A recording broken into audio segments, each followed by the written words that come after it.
Okay, we're ready for our first fold. So the dough has rested now for about 10 or 15 minutes. You can see it's what I would call relaxed, where it's sort of spread out. It's not in the tight ball that it was when I stopped. Also, just a second ago, what I did was I dusted it with a little bit of flour on top. So what I mean by that is I have an extra bowl of flour, pinch it in my fingers, and with the flicking wrist of your, or flicking motion with your wrist, disperse the flour. Okay, that helps with the sticking too. So now what I'm gonna do is fold. Like I said, my first fold. This recipe is gonna require 2 folds. The first one's now, and the second one, hang on one sec, and the second one,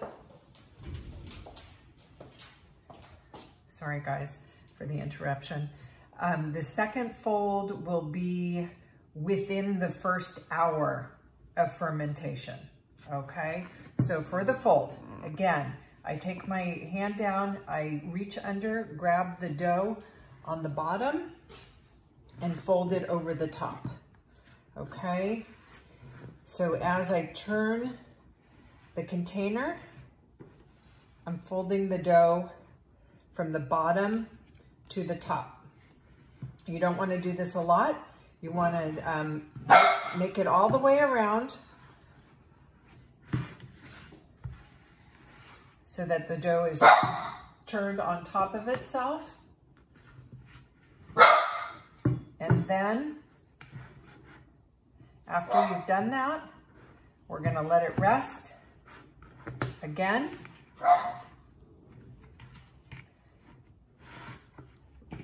Approximately another 45 minutes, okay?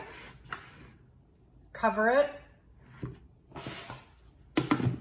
with a kitchen towel if you don't have a plastic container with a lid so it doesn't dry out.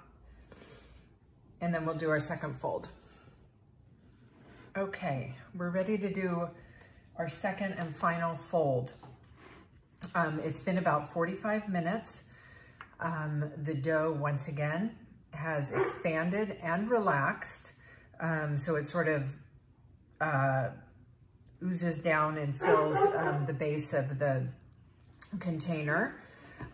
So again, I'm just going to fold the bottom of the dough on top of each other.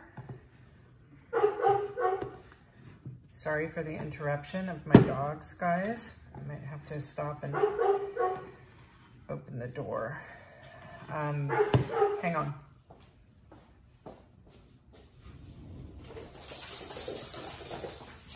Okay, I'm back. That's what it's like for me baking at home. So, again, just continuing to rotate the dough, fold it on top of each other. As I do this, once again, it starts to feel like it has more structure. And what I mean by that is it holds its form and it's not as relaxed and loose. I'm gonna lift it up and show you what that looks like. Okay, a little bit sticky, but at this point, that's fine. I get it back into the bowl, plastic container. So right now, it's holding its form. That's all for the second fold. So what we do at this point, again, I'm gonna cover the dough, whether that be with a towel or a plastic lid. This is going to continue to ferment, and it's probably going to be about 4 hours. We're looking for the volume of the dough to approximately triple from what it was in its original size. Okay, so we're gonna, like I said, give that, if your kitchen's warm, it might be shorter, maybe 3 hours. If it's particularly cool, it might be a little bit longer, 5 hours. I'm gonna let it go for about 4. And then I will show you how we continue with shaping and baking.